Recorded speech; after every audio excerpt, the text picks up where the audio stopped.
हाँ जी, ਅਸੀਂ Punjabi qualify paper ਏ ਪੰਜਾਬੀ ਦੇ ਸਿਲੇਬਸ ਦੀ ਅੱਜ ਡਿਸਕਸ਼ਨ ਕਰਾਂਗੇ। ਸਭ ਤੋਂ ਪਹਿਲਾਂ ਤੁਹਾਨੂੰ ਸਾਰਿਆਂ ਨੂੰ ਸਤਿ ਸ਼੍ਰੀ ਅਕਾਲ ਤੇ ਮੈਂ ਮਨਪ੍ਰੀਤ ਕੌਰ ਤੁਹਾਡਾ ਸਾਰਿਆਂ ਦਾ ਸਵਾਗਤ ਕਰਦੀ ਹਾਂ ਇਸ ਐਪ ਦੇ ਉੱਪਰ। ਤੇ ਤੁਹਾਨੂੰ ਪਤਾ ਹੈ ਕਿ ਪੰਜਾਬੀ ਕੁਆਲੀਫਾਈ ਪੇਪਰ ਏ ਤੁਹਾਡੇ ਲਈ ਬਹੁਤ ਲਾਜ਼ਮੀ ਹੋ ਚੁੱਕਿਆ ਹੈ ਤੇ ਜਿਹੜਾ ਕਿ ਪੀਟੀਆਈ ਐਗਜ਼ਾਮ ਜਿਹੜੇ ਬੱਚੇ ਅੱਗੇ ਦੇਣ ਜਾ ਰਹੇ ਹੈ ਤੇ ਉਹਨਾਂ ਦੇ ਵਿੱਚ ਵੀ ਪੰਜਾਬੀ ਕੁਆਲੀਫਾਈ ਪੇਪਰ ਏ ਲਿਆ ਜਾਊਗਾ। ਸੋ ਇਸ ਚੀਜ਼ ਨੂੰ ਧਿਆਨ ਵਿੱਚ ਰੱਖਦੇ ਹੋਏ ਭਾਵੇਂ ਕਿ ਤੁਹਾਡੇ ਕੋਲੇ ਸਿਲੇਬਸ ਹਜੇ ਨਾ ਤਾਂ ਸਬਜੈਕਟ ਦਾ ਆਇਆ ਤੇ ਨਾ ਹੀ ਕੁਆਲੀਫਾਈ ਪੇਪਰ ਏ ਦਾ ਆਇਆ, ਪਰ ਇਸ ਤੋਂ ਪਹਿਲਾਂ ਜਿੰਨੇ ਵੀ ਕਲੈਰੀਕਲ ਐਗਜ਼ਾਮ ਪੰਜਾਬ ਦੇ ਵਿੱਚ ਹੋ ਚੁੱਕੇ ਹੈ ਉਹਨਾਂ ਨੂੰ ਧਿਆਨ ਵਿੱਚ ਰੱਖਦੇ ਹੋਏ ਪੰਜਾਬੀ ਦਾ ਕੁਆਲੀਫਾਈ ਪੇਪਰ ਏ ਦਾ ਸਿਲੇਬਸ ਲਗਭਗ ਤੁਹਾਡਾ ਵੀ ਸੇਮ ਹੀ ਹੋਵੇਗਾ, ਕਿਉਂਕਿ ਕੁਆਲੀਫਾਈ ਪੇਪਰ ਏ ਦਾ ਪੰਜਾਬੀ ਦਾ ਮਤਲਬ ਹੈ ਕਿ ਇਹਦੇ ਵਿੱਚ ਗੁਰੂ ਸਾਹਿਬਾਨ ਵੀ ਆ ਜਾਣਗੇ, ਗੁਰੂ ਸਾਹਿਬਾਨਾਂ ਦਾ ਸਾਹਿਤ ਆ ਜਾਊਗਾ। ਇਸ ਤੋਂ ਬਿਨਾਂ ਪੰਜਾਬੀ ਵਿਆਕਰਨ ਭਾਸ਼ਾ ਇਸ ਬਾਰੇ ਤੁਹਾਡੇ ਤੋਂ ਪ੍ਰਸ਼ਨ ਪੁੱਛੇ ਜਾ ਸਕਦੇ ਆ। ਸੋ ਇਹਨਾਂ ਗੱਲਾਂ ਨੂੰ ਧਿਆਨ ਵਿੱਚ ਰੱਖਦੇ ਹੋਏ ਪੰਜਾਬੀ ਸਿਲੇਬਸ ਜੋ ਸਾਡੇ ਕੋਲੇ ਆਲਰੇਡੀ ਪਹਿਲਾਂ ਤੋਂ ਹੀ ਮੌਜੂਦ ਹੈ ਉਸ ਨੂੰ ਅਸੀਂ ਆਪਣੇ ਵਿਸ਼ੇ ਨੂੰ ਪੂਰਾ ਕਰਨ ਦੇ ਲਈ ਜਾਂ ਸਬਜੈਕਟ ਨੂੰ ਸਮਝਣ ਦੇ ਲਈ ਉਸੇ ਨੂੰ ਅਸੀਂ ਨਿਰਧਾਰਿਤ ਕਰਾਂਗੇ ਜਾਂ ਉਸੇ ਨੂੰ ਆਧਾਰ ਬਣਾਵਾਂਗੇ ਤੇ ਉਸੇ ਆਧਾਰਿਤ ਅਸੀਂ ਜਿਹੜਾ ਹੈ ਸਿਲੇਬਸ ਕੰਪਲੀਟ ਕਰਨ ਦੀ ਕੋਸ਼ਿਸ਼ ਕਰਾਂਗੇ ਤੇ ਪੂਰੇ ਡਿਟੇਲ ਸਹਿਤ ਪੜਾਂਗੇ ਇਸ ਸਿਲੇਬਸ ਨੂੰ ਪੰਜਾਬੀ ਕੁਆਲੀਫਾਈ ਪੇਪਰ ਏ ਨੂੰ, ਹੈ ਨਾ। ਤਾਂ ਅਸੀਂ ਕੀ ਕਰਦੇ ਹਾਂ ਕਿ ਜਦੋਂ ਵੀ ਅਸੀਂ ਪੰਜਾਬੀ ਕੁਆਲੀਫਾਈ ਪੇਪਰ ਏ ਕਰਦੇ ਹਾਂ, ਕਿਉਂਕਿ ਕਈ ਵਾਰੀ ਬੱਚਿਆਂ ਦਾ 10-10 ਸਾਲ ਦਾ ਪੰਜਾਬੀ ਵਿਸ਼ੇ ਨਾਲ ਗੈਪ ਹੁੰਦਾ ਹੈ ਤੇ ਉਹਨਾਂ ਨੂੰ ਊੜਾ ਆੜਾ ਵੀ ਨਹੀਂ ਆਉਂਦਾ ਹੁੰਦਾ, ਤੇ ਇਸ ਊੜੇ ਆੜੇ ਨੂੰ ਵੀ ਆਪਾਂ ਸਮਝਾਉਣ ਦੀ ਕੋਸ਼ਿਸ਼ ਕਰਦੇ ਹਾਂ।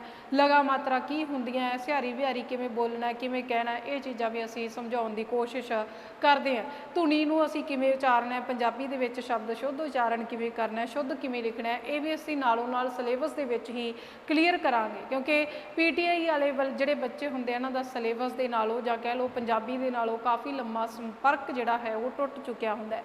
ਤਾਂ ਉਸ ਸੰਪਰਕ ਨੂੰ ਅਸੀਂ ਜੋੜ ਸਕਦੇ ਹਾਂ ਸਿਰਫ ਤੇ ਸਿਰਫ ਤੁਸੀਂ ਉਡਾਨ ਇੰਸਟੀਚਿਊਟ ਦੇ ਨਾਲ ਜੁੜ ਕੇ ਹੀ। ਇਸ ਜਿਹੜਾ ਪੰਜਾਬੀ ਦੇ ਨਾਲ ਜਿਹੜਾ ਤੁਹਾਡਾ ਗੈਪ ਪਿਆ, ਪੰਜਾਬੀ ਸਬਜੈਕਟ ਦੇ ਨਾਲ ਜਿਹੜਾ ਤੁਹਾਡਾ ਸੰਬੰਧ ਟੁੱਟਿਆ, ਉਸ ਸੰਬੰਧ ਨੂੰ ਬਣਾਉਣ ਦੇ ਲਈ ਤੁਸੀਂ ਜ਼ਰੂਰ ਮੇਰੇ ਨਾਲ ਜੁੜੋ ਪੰਜਾਬੀ ਕੁਆਲੀਫਾਈ ਪੇਪਰ ਏ ਦੇ ਲਈ। ਸੋ ਅੱਜ ਦੀ ਕਲਾਸ ਦੇ ਵਿੱਚ ਮੇਨ ਜਿਹੜਾ ਆਪਣਾ ਕੰਮ ਹੈ ਜਾਂ ਮੇਨ ਟਾਰਗੇਟ ਹੈ ਜੋ ਪੰਜਾਬੀ ਕੁਆਲੀਫਾਈ ਪੇਪਰ ਏ ਸਿਲੇਬਸ ਨੂੰ ਸਮਝਣਾ ਹੈ। ਸਭ ਤੋਂ ਪਹਿਲਾਂ ਤੁਹਾਨੂੰ ਪਤਾ ਹੈ ਕਿ ਸਿਲੇਬਸ ਦੇ ਵਿੱਚ ਜੀਵਨੀ ਤੇ ਰਚਨਾਵਾਂ ਨਾਲ ਸੰਬੰਧਿਤ ਪ੍ਰਸ਼ਨ ਪੁੱਛੇ ਜਾਂਦੇ ਆ। ਇਹਦੇ ਵਿੱਚ ਕੀ ਹੈ ਕਿ ਸ੍ਰੀ ਗੁਰੂ ਨਾਨਕ ਦੇਵ, ਗੁਰੂ ਅੰਗਦ ਦੇਵ ਭਾਵ ਕਿ ਗੁਰੂ ਗ੍ਰੰਥ ਸਾਹਿਬ ਦੇ ਵਿੱਚ ਕੁੱਲ ਕਿੰਨੇ ਗੁਰੂ ਸਾਹਿਬਾਨਾਂ ਦਾ ਸਾਹਿਤ ਲਿਖਿਆ ਗਿਆ ਹੈ ਜਾਂ ਗੁਰੂ ਜੀ ਦੀ ਬਾਣੀ ਨੂੰ ਸ਼ਾਮਲ ਕੀਤਾ ਗਿਆ, ਕਿੰਨੇ ਗੁਰੂਆਂ ਦੀ, ਤਾਂ 6 ਗੁਰੂ ਸਾਹਿਬਾਨਾਂ ਦੀ ਬਾਣੀ ਨੂੰ ਸ਼ਾਮਲ ਕੀਤਾ ਗਿਆ। ਉਹਨਾਂ 6 ਗੁਰੂ ਸਾਹਿਬਾਨਾਂ ਨੂੰ ਕਰਨ ਤੋਂ ਬਾਅਦ ਅਸੀਂ ਗੁਰੂ ਗੋਬਿੰਦ ਸਿੰਘ ਜੀ ਤੇ ਭਾਈ ਗੁਰਦਾਸ ਨੂੰ ਵੀ ਜ਼ਰੂਰ ਪੜ੍ਹਨ ਦੀ ਕੋਸ਼ਿਸ਼ ਕਰਾਂਗੇ। ਤੇ ਇੱਥੋਂ ਸਾਨੂੰ ਪ੍ਰਸ਼ਨ ਕੀ ਪੁੱਛੇ ਜਾਂਦੇ ਆ ਗੁਰੂ ਸਾਹਿਬਾਨਾਂ ਦੇ ਸਾਹਿਤ ਦੇ ਵਿੱਚੋਂ, ਤਾਂ ਇੱਥੋਂ ਸਾਨੂੰ ਪ੍ਰਸ਼ਨ ਪੁੱਛੇ ਜਾਂਦੇ ਆ ਗੁਰੂ ਸਾਹਿਬਾਨਾਂ ਦੇ ਜਨਮ ਬਾਰੇ ਜਾਂ ਉਹਨਾਂ ਦੇ ਜੋਤ ਸਮਾਉਣ ਬਾਰੇ, ਉਹਨਾਂ ਦੇ ਸਪੁੱਤਰ, ਉਹਨਾਂ ਦੇ ਪੁੱਤਰ, ਉਹਨਾਂ ਦੀਆਂ ਰਚਨਾਵਾਂ ਤੇ ਰਚਨਾਵਾਂ ਦੇ ਵਿੱਚ ਕਿਹੜੇ ਰਾਗ ਦੀ ਵਰਤੋਂ ਕੀਤੀ ਗਈ ਹੈ, ਉਹਨਾਂ ਦੀਆਂ ਸਤਰਾਂ, ਇਹ ਸਾਨੂੰ ਪੇਪਰ ਦੇ ਵਿੱਚ ਪੁੱਛੇ ਜਾਣ ਦੀ ਪੂਰੀ ਸੰਭਾਵਨਾ ਬਣਦੀ ਹੈ। ਤੇ ਫਿਰ ਸਾਡੇ ਕੋਲ ਆ ਜਾਂਦਾ ਹੈ ਪੰਜਾਬੀ ਵਿਆਕਰਨ। ਫਿਰ ਅਸੀਂ ਸਮਝਾਂਗੇ ਕਿ ਪੰਜਾਬੀ ਭਾਸ਼ਾ ਕਿਵੇਂ ਜਨਮ ਲੈਂਦੀ ਹੈ, ਭਾਸ਼ਾ ਲਿਪੀ ਕਿਵੇਂ ਜਨਮ ਲੈਂਦੀ ਹੈ, ਵਿਆਕਰਨ ਕੀ ਹੈ, ਵਿਆਕਰਨ ਦੇ ਕਿੰਨੇ ਭਾਗ ਹੈ। ਤੁਹਾਨੂੰ ਸਾਰਿਆਂ ਨੂੰ ਪਤਾ ਹੈ ਕਿ ਵਿਆਕਰਨ ਦੇ 4 ਭਾਗ ਹੈ, ਧੁਨੀ ਬੋਧ, ਸ਼ਬਦ ਬੋਧ, ਹੈ ਨਾ, ਅਰਥ ਬੋਧ। ਇਹਨੂੰ ਅਸੀਂ ਲਾਈਨੋਂ ਵਾਰੀ ਇਸੇ ਪ੍ਰਕਾਰ ਕਰਾਂਗੇ, ਅਰਥ ਬੋਧ, ਫਿਰ ਸਾਡੇ ਕੋਲ ਹੈ ਵਾਕ ਬੋਧ। ਇਹ ਚਾਰੇ ਦੇ ਚਾਰੇ ਕਿਹਦੇ ਭਾਗ ਹੈ ਬਈ, ਇਹ ਚਾਰੇ ਦੇ ਚਾਰੇ ਅੰਗ ਨੇ ਕਿਹਦੇ, ਵਿਆਕਰਨ ਦੇ। ਸੋ ਇਹਨਾਂ ਚਾਰੇ ਅੰਗਾਂ ਨੂੰ ਅਸੀਂ ਧਿਆਨ ਸਹਿਤ ਪੜ੍ਹਨ ਦੀ ਕੋਸ਼ਿਸ਼ ਕਰਾਂਗੇ, ਧੁਨੀ ਬੋਧ, ਸ਼ਬਦ ਬੋਧ, ਅਰਥ ਬੋਧ ਤੇ ਵਾਕ ਬੋਧ।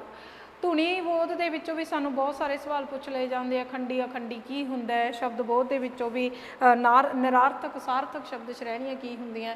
ਸਾਰਥਕ ਸ਼ਬਦ ਸ਼੍ਰੇਣੀਆਂ ਨਾਮ, ਪੜਨਾਮ, ਕਿਰਿਆ, ਵਿਸ਼ੇਸ਼ਣ ਜਿਹੜਾ ਤੁਹਾਡੇ ਸਿਲੇਬਸ ਦੇ ਵਿੱਚ ਹੈ। ਤੁਸੀਂ ਇਸ ਤਰ੍ਹਾਂ ਦੇ ਸਵਾਲ ਵੀ ਪੇਪਰਾਂ ਦੇ ਵਿੱਚ ਦੇਖੇ ਹੋਣਗੇ ਕਿ ਨਾਮ ਪੜਨਾਮ ਦੇ ਵਿੱਚੋਂ ਸਵਾਲ ਵੀ ਪੁੱਛੇ ਗਏ ਆ। ਸੋ ਸ਼ਬਦ ਸ਼੍ਰੇਣੀਆਂ ਦੇ ਵਿੱਚ ਕੀ ਆ ਜਾਂਦਾ ਹੈ, ਨਾਮ, ਪੜਨਾਮ, ਕਿਰਿਆ, ਵਿਸ਼ੇਸ਼ਣ, ਹੈ ਨਾ, ਵਿਸਮਕ, ਯੋਜਕ, ਸੰਬੰਧਕ, 8 ਸ਼ਬਦ ਸ਼੍ਰੇਣੀਆਂ ਸਾਡੇ ਕੋਲੇ ਆ ਜਾਂਦੀਆਂ। ਇਹਨਾਂ ਸ਼ਬਦ ਸ਼੍ਰੇਣੀਆਂ ਤੋਂ ਬਿਨਾਂ ਸਾਡੇ ਕੋਲੇ ਅਰਥ ਬੋਧ ਦੇ ਵਿੱਚ ਨਿਰਾਰਥਕ ਸ਼ਬਦ, ਸਾਰਥਕ ਸ਼ਬਦ, ਇਹ ਵੀ ਤੁਸੀਂ ਸੁਣਿਆ ਹੋਊਗਾ, ਬਹੁਅਰਥਕ ਸ਼ਬਦ, ਬਹੁਤੇ ਸ਼ਬਦਾਂ ਦੀ ਥਾਂ ਇੱਕ ਸ਼ਬਦ, ਵਿਰੋਧਾਰਥਕ ਸ਼ਬਦ, ਮਾਫ ਕਰਨਾ, ਵਿਰੋਧਾਰਥਕ ਸ਼ਬਦ, ਸਮਾਨ ਅਰਥਕ ਸ਼ਬਦ, ਬਹੁਤੇ ਸ਼ਬਦਾਂ ਦੀ ਥਾਂ ਇੱਕ ਸ਼ਬਦ, ਇੱਕ ਸ਼ਬਦ ਦੀ ਥਾਂ ਬਾਹਲੇ ਅਰਥ, ਇਹ ਚੀਜ਼ਾਂ ਅਰਥ ਬੋਧ ਦੇ ਵਿੱਚ ਆ ਜਾਂਦੀਆਂ। ਵਾਕ ਬੋਧ ਦੇ ਵਿੱਚ ਤੁਸੀਂ ਦੇਖੇ ਹੋਣਗੇ ਪ੍ਰਸ਼ਨ ਕਿ ਕੁਆਲੀਫਾਈ ਪੇਪਰ ਏ ਦੇ ਵਿੱਚ ਪੁੱਛੇ ਜਾਂਦੇ ਕਿਹੜੇ, ਕਿ ਸਧਾਰਨ ਵਾਕ, ਮਿਸ਼ਰਤ ਵਾਕ, ਹੈ ਨਾ, ਸੰਯੁਕਤ ਵਾਕ, ਇਸ ਤੋਂ ਬਿਨਾਂ ਪ੍ਰਸ਼ਨਵਾਚਕ ਵਾਕ। ਇਹ ਅਸੀਂ ਪੜ੍ਹਾਂਗੇ ਵਾਕਾਂ ਦੀਆਂ ਕਿਸਮਾਂ ਦੇ ਵਿੱਚ, ਤੇ ਇਹ ਵੀ ਡਿਟੇਲ ਸਹਿਤ ਪੜ੍ਹਨ ਦੀ ਲੋੜ ਹੈ। ਆ ਵੀ ਆਪਾਂ ਕਰ ਲਿਆ ਕੰਸੈਪਟ ਨੰਬਰ 2। ਮੁਹਾਵਰੇ ਅਖਾਣ ਵੀ ਸਾਡੇ ਸਿਲੇਬਸ ਦੇ ਵਿੱਚ ਪੁੱਛੇ ਜਾਂਦੇ ਆ। ਉੱਪਰ ਇੱਕ ਮੁਹਾਵਰਾ ਜਾਂ ਅਖਾਣ ਪਾ ਦੇਣਗੇ ਤੇ ਉਹਦੇ ਵਿੱਚ ਤੁਹਾਨੂੰ ਅਰਥ ਪੁੱਛਿਆ ਜਾਊਗਾ, ਜਾਂ ਇਹ ਪੁੱਛ ਸਕਦੇ ਆ ਇਹ ਮੁਹਾਵਰਾ ਕਿ ਇਹ ਅਖਾਣ। ਇਹ ਵੀ ਆਪਾਂ ਸੌਖੇ ਤਰੀਕੇ ਨਾਲ ਸਮਝਾਂਗੇ ਕਿ ਮੁਹਾਵਰੇ ਕਿਹੜੇ ਹੁੰਦੇ ਆ ਤੇ ਅਖਾਣ ਕਿਹੜੇ ਹੁੰਦੇ ਆ। ਇਹਨਾਂ ਨੂੰ ਟ੍ਰਿਕ ਦੇ ਜ਼ਰੀਏ ਅਸੀਂ ਕਿਵੇਂ ਪਹਿਚਾਣ ਸਕਦੇ ਹਾਂ ਪੇਪਰ ਦੇ ਵਿੱਚ, ਜੇਕਰ ਸਾਡੇ ਦਿਮਾਗ ਦੇ ਵਿੱਚ ਆ ਨਹੀਂ ਰਿਹਾ ਕਿ ਮੁਹਾਵਰਾ ਕਿ ਅਖਾਣ ਹੈ ਨਾ। ਫਿਰ ਸਾਡੇ ਕੋਲ ਆਉਂਦਾ ਸ਼ਬਦ ਦੇ ਭੇਦ, ਅਗੇਤਰ ਪਿਛੇਤਰ ਜਿਹੜੇ ਕਿ ਬਹੁਤ ਜ਼ਿਆਦਾ ਪੁੱਛੇ ਜਾਂਦੇ। ਬਚਨ ਬਦਲੋ। ਅੱਛਾ, ਵਿਆਕਰਨ ਸ਼੍ਰੇਣੀਆਂ ਦੇ ਵਿੱਚ ਸਾਡੇ ਕੋਲੇ ਕੀ ਆ ਜਾਂਦਾ ਹੈ? ਵਿਆਕਰਨ ਸ਼੍ਰੇਣੀਆਂ ਦੇ ਵਿੱਚ ਸਾਡੇ ਕੋਲੇ ਕੀ ਆ ਜਾਂਦਾ? ਵਿਆਕਰਨ ਸ਼੍ਰੇਣੀਆਂ ਇੱਕ ਤਾਂ ਹੁੰਦੀਆਂ ਸ਼ਬਦ ਸ਼੍ਰੇਣੀਆਂ, ਇੱਕ ਹੁੰਦੀਆਂ ਵਿਆਕਰਨ ਸ਼੍ਰੇਣੀਆਂ ਜਿਹਦੇ ਵਿੱਚ ਵਚਨ, ਲਿੰਗ, ਕਾਲ, ਕਾਰਕ ਇਹ ਸਾਰਾ ਕੁਝ ਆ ਜਾਂਦਾ ਹੈ। ਤੇ ਵਾਚ ਵੀ ਇਸੇ ਵਿੱਚ ਆ ਜਾਂਦਾ ਹੈ। ਵਾਚ ਕਿੰਨੇ ਪ੍ਰਕਾਰ ਦਾ ਹੁੰਦਾ ਹੈ? ਪੰਜਾਬੀ ਵਿੱਚ 3 ਪ੍ਰਕਾਰ ਦਾ ਹੁੰਦਾ ਹੈ। ਸੋ ਇਹ ਸਾਡੇ ਕੋਲੇ ਵਿਆਕਰਨ ਸ਼੍ਰੇਣੀਆਂ ਦੇ ਵਿੱਚ ਆ ਜਾਂਦਾ। ਇਹ ਕਨਸੈਪਟ ਵੀ ਆਪਾਂ ਕਰਾਂਗੇ। ਵਿਸ਼ਰਾਮ ਚਿੰਨ੍ਹ ਜਿਹੜੇ ਨੇ ਇਹਨਾਂ ਨੂੰ 2 ਭਾਗਾਂ ਦੇ ਵਿੱਚ ਵੰਡ ਕੇ ਡਿਟੇਲ ਸਹਿਤ ਪੜਾਂਗੇ ਆਪਾਂ, ਕਿਸ ਪ੍ਰਕਾਰ ਵਿਸ਼ਰਾਮ ਚਿੰਨ੍ਹ ਪੰਜਾਬੀ ਸਾਹਿਤ ਦੇ ਵਿੱਚ ਵਰਤੇ ਜਾਂਦੇ ਆ। ਪੰਜਾਬੀ ਦਾ ਖੁਦ ਦਾ ਆਪਣਾ ਮੁੱਢਲਾ ਵਿਸ਼ਰਾਮ ਚਿੰਨ੍ਹ ਕਿਹੜਾ, ਇਸ ਨੂੰ ਵੀ ਆਪਾਂ ਸਮਝਾਂਗੇ। ਮੁੱਢਲਾ ਵਿਸ਼ਰਾਮ ਚਿੰਨ੍ਹ ਕੇਵਲ ਤੇ ਕੇਵਲ ਡੰਡੀ ਹੈ। ਤੇ ਵਿਸ਼ਰਾਮ ਚਿੰਨ੍ਹ ਕਿਵੇਂ ਪੰਜਾਬੀ ਦੇ ਵਿੱਚ ਆਏ ਆ, ਜਾਂ ਸਭ ਤੋਂ ਪਹਿਲਾਂ ਪੰਜਾਬੀ ਵਿਆਕਰਨ ਕਿਸ ਨੇ ਲਿਖਿਆ? 1812 ਦੇ ਵਿੱਚ ਵਿਲੀਅਮ ਕੈਰੀ ਨੇ ਲਿਖਿਆ। ਤੇ ਵਿਸ਼ਰਾਮ ਚਿੰਨ੍ਹ ਪੱਛਮ ਦੀ ਪ੍ਰਭਾਵ ਹੇਠ ਪੰਜਾਬੀ ਵਿਆਕਰਨ ਦੇ ਵਿੱਚ ਸ਼ਾਮਲ ਹੁੰਦੇ ਆ। ਤੇ ਫਿਰ ਅਸੀਂ ਵੇਖਾਂਗੇ ਸ਼ਬਦਾਂ ਵਾਕਾਂ ਨੂੰ ਸ਼ੁੱਧ ਕਰਕੇ ਕਿਵੇਂ ਲਿਖਿਆ ਜਾ ਰਿਹਾ, ਜਾਂ ਫਿਰ ਅੰਕ ਗਿਣਤੀ ਜਿਹੜੀ ਹੈ ਉਹ ਸ਼ੁੱਧ ਰੂਪ ਵਿੱਚ ਕਿਵੇਂ ਲਿਖੀ ਜਾ ਸਕਦੀ ਹੈ। ਗੁਰਮੁਖੀ ਦੇ ਵਿੱਚ ਗਿਣਤੀ ਕਿਵੇਂ ਲਿਖੀ ਜਾ ਸਕਦੀ ਹੈ, ਇਹ ਵੀ ਤੁਹਾਨੂੰ ਪੁੱਛਿਆ ਜਾ ਸਕਦਾ ਹੈ। ਇਹਨੂੰ 1 ਕਹਿੰਦੇ ਆ, ਇਹਨੂੰ 2 ਕਹਿੰਦੇ ਆ, ਇਹਨੂੰ 3 ਕਹਿੰਦੇ ਆ, ਇਹਨੂੰ 4 ਕਹਿੰਦੇ ਆ। ਤੁਸੀਂ ਦੇਖਿਆ ਹੋਊਗਾ ਵੀ ਕਿਸ ਪ੍ਰਕਾਰ ਇਹ ਪੇਪਰ ਦੇ ਵਿੱਚ ਪੁੱਛੇ ਜਾਂਦੇ।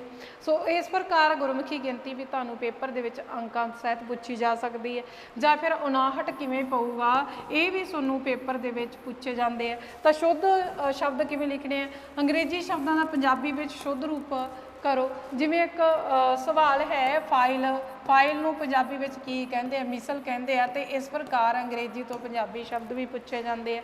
ਸੋ ਇਹ ਸਾਰਾ ਕੁਝ ਅਸੀਂ ਡਿਟੇਲ ਸਹਿਤ ਪੜਾਂਗੇ ਪੰਜਾਬੀ ਵਿਸ਼ੇ ਦੇ ਵਿੱਚ। ਅੰਕ, ਮਹੀਨੇ, ਦਿਨ ਸ਼ੁੱਧ ਪੰਜਾਬੀ ਵਿੱਚ ਕਿਵੇਂ ਲਿਖਾਂਗੇ, ਇਹ ਵੀ ਪੰਜਾਬੀ ਜਿਹੜੇ ਦਿਨ ਨੇ ਉਹ ਅਸੀਂ ਸ਼ੁੱਧ ਰੂਪ ਵਿੱਚ ਪੰਜਾਬੀ ਵਿੱਚ ਕਿਵੇਂ ਲਿਖਾਂਗੇ।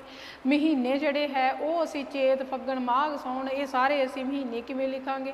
ਤਾਂ ਇਹਨਾਂ ਮਹੀਨਿਆਂ ਦੇ ਬਾਰੇ ਵੀ ਪੜਾਂਗੇ, ਕਿਸ ਪ੍ਰਕਾਰ ਸ਼ੁੱਧ ਰੂਪ ਵਿੱਚ ਲਿਖੇ ਜਾ ਸਕਦੇ।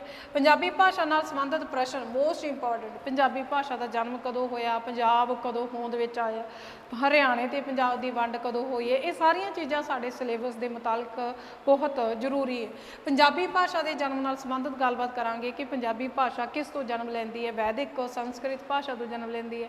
ਲਿਪੀ, ਗੁਰਮੁਖੀ ਲਿਪੀ ਕਿਸ ਤੋਂ ਜਨਮ ਲੈਂਦੀ ਹੈ? ਅਸੀਂ ਕਹਾਂਗੇ ਬ੍ਰਹਮੀ ਲਿਪੀ ਦੇ ਵਿੱਚੋਂ ਜਨਮ ਲੈਂਦੀ ਹੈ। ਬ੍ਰਹਮੀ ਲਿਪੀ ਦੀ ਕਿਹੜੀ ਉਪਲਿਪੀ ਦੇ ਵਿੱਚੋਂ ਗੁਰਮੁਖੀ ਲਿਪੀ ਜਨਮ ਹੁੰਦੀ ਹੈ? ਤਾਂ ਅਸੀਂ ਕਹਾਂਗੇ ਸ਼ਾਰਦਾ ਦੇ ਵਿੱਚੋਂ। ਇਹ ਚੀਜ਼ਾਂ ਪੁੱਛੀਆਂ ਜਾਂਦੀਆਂ। ਫਿਰ ਆ ਜਾਂਦਾ ਹੈ ਪੰਜਾਬੀ ਦੇ ਇਤਿਹਾਸ ਨਾਲ ਸੰਬੰਧਿਤ ਪ੍ਰਸ਼ਨ, ਪੰਜਾਬ ਦੇ ਸੱਭਿਆਚਾਰ ਨਾਲ ਸੰਬੰਧਿਤ ਪ੍ਰਸ਼ਨ। ਹੁਣ ਸੱਭਿਆਚਾਰ ਕਨਸੈਪਟ ਦੇ ਵਿੱਚ ਕਿਹੜੀਆਂ-ਕਿਹੜੀਆਂ ਚੀਜ਼ਾਂ ਆ ਜਾਣਗੀਆਂ? ਪੰਜਾਬ ਦਾ ਇਤਿਹਾਸ ਵੀ ਆਊਗਾ, ਪੰਜਾਬ ਦਾ ਇਤਿਹਾਸ ਵੀ ਤੁਹਾਨੂੰ ਆਊਗਾ। ਪੰਜਾਬ ਦਾ ਇਤਿਹਾਸ ਅਸਲ ਵਿੱਚ ਤੁਸੀਂ ਸਾਰੇ ਇਸ ਦੇ ਵਿੱਚ ਕਨਫਿਊਜ਼ ਹੋ ਕਿ ਪੰਜਾਬ ਦਾ ਇਤਿਹਾਸ ਅਸੀਂ ਕਿਵੇਂ ਕਰਾਂਗੇ। ਜਦੋਂ ਅੰਗਰੇਜ਼ੀ ਕਾਲ ਜਿਹੜਾ ਹੈ ਇੱਥੇ ਦਾਖਲ ਹੁੰਦਾ ਹੈ, ਇਸ ਤੋਂ ਪਹਿਲਾਂ ਬਾਬਾ ਬੰਦਾ ਸਿੰਘ ਬਹਾਦਰ, ਗੁਰੂ ਗੋਬਿੰਦ ਸਿੰਘ ਜੀ ਤੱਕ ਤਾਂ ਆਪਾਂ ਕਰ ਹੀ ਲਵਾਂਗੇ।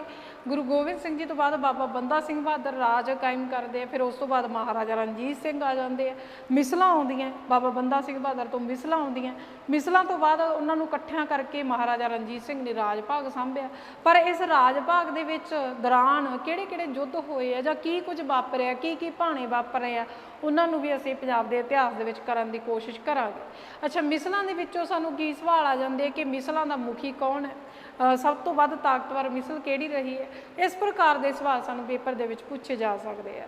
ਜਾਂ ਫਿਰ ਜਿਵੇਂ ਮਹਾਰਾਜਾ ਰਣਜੀਤ ਸਿੰਘ ਦੇ ਮਹਾਨ ਜਰਨੈਲ ਜਿਹੜੇ ਹੋਏ ਆ ਸਿੱਖ ਇਤਿਹਾਸ ਦੇ ਵਿੱਚ, ਸਿੱਖ ਰਾਜ ਦੇ ਦੌਰਾਨ, ਉਹਨਾਂ ਦੀ ਗੱਲਬਾਤ ਕਰਨੀ ਬਹੁਤ ਲਾਜ਼ਮੀ ਬਣਦੀ ਹੈ।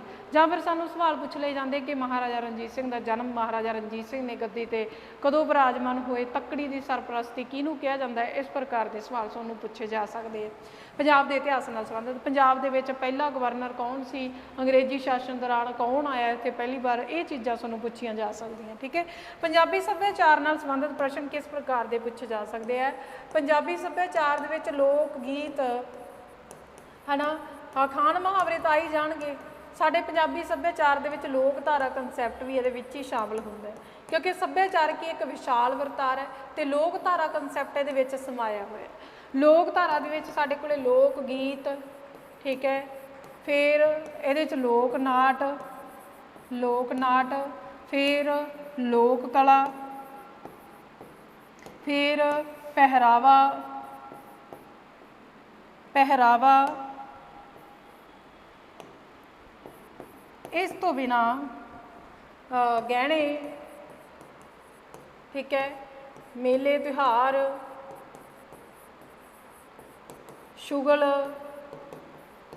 शुगल भी करांगे, मेले त्यौहार शुगल, ते होर की करांगे आपां अनुष्ठान, विश्वास, रीति रिवाज, रस्म रिवाज जो भी ने, ये सारा कुछ करांगे। जन्म, विआह, मौत, इन्हां नाल संबंधित जिहड़े संस्कार ने उन्होंने भी असी करन दी कोशिश करांगे। हुण तुसीं मेरी गल नूं समझ गए होवोगे कि पंजाबी सभ्याचार दे विच इन्हां दे विच अग्गों भी रूप ने, उन्होंने भी असी डिटेल सहित पढ़ांगे। सो ये सारा सिलेबस जिहड़ा है क्वालीफाई पेपर ए पंजाबी दा, जिहड़ा कि इस सिलेबस दे अनुसार पिछे जो पेपर लए जा चुके ने क्वालीफाई पेपर ए दे जिहड़े मुताबक। सो इस मुताबिक ही पीटीआई जिहड़े बच्चे ने एग्जाम की तैयारी कर रहे हैं, फिजिकल एजुकेशन के अधीन जो तुसी अगे जाके पेपर देना है, तो उस दे विच भी क्वालीफाई पेपर ए इस प्रकार पूछा जा सकता है। सो मैनू लगता है कि तुहाडे ये सारे जिहड़े शंके ने जां जो तुहाडे प्रश्न ने वो इस वीडियो दे विच सिलेबस दे वो पूरे हो चुके होणगे। पर जे कोई होर भी सवाल होया तो जरूर तुसी कमेंट करके दस्सिओ, ते नाल ही तुसी जेकर सिर्फ तो सिर्फ क्वालीफाई पेपर ए जां फिर पीटीआई एग्जाम दे सिलेबस एग्जाम की तैयारी करना चाहुंदे हो तो तुसी अड़ान इंस्टीट्यूट के थल्ले दिते नंबरां दे उपर संपर्क करके किसी भी तरह की जानकारी लै सकते हो, तो बैच जिहड़ा है वो ऑनलाइन तो ऑफलाइन दोनों तरह का प्राप्त कर सकते हो। जेकर तुसी क्वालीफाई पेपर ए केवल तो केवल लैना चाहुंदे हो, only qualify paper A Punjabi लैना चाहुंदे हो, तो इस दे लई भी तुसी थल्ले दिते नंबरां दे उपर संपर्क करके किसी भी तरह की क्वालीफाई पेपर ए नाल संबंधित फीस की जानकारी, कितना टाइम लगूगा, इस सब कासे की जानकारी तुसी लै सकते हो। सो आप सबका धन्यवाद। सत श्री अकाल।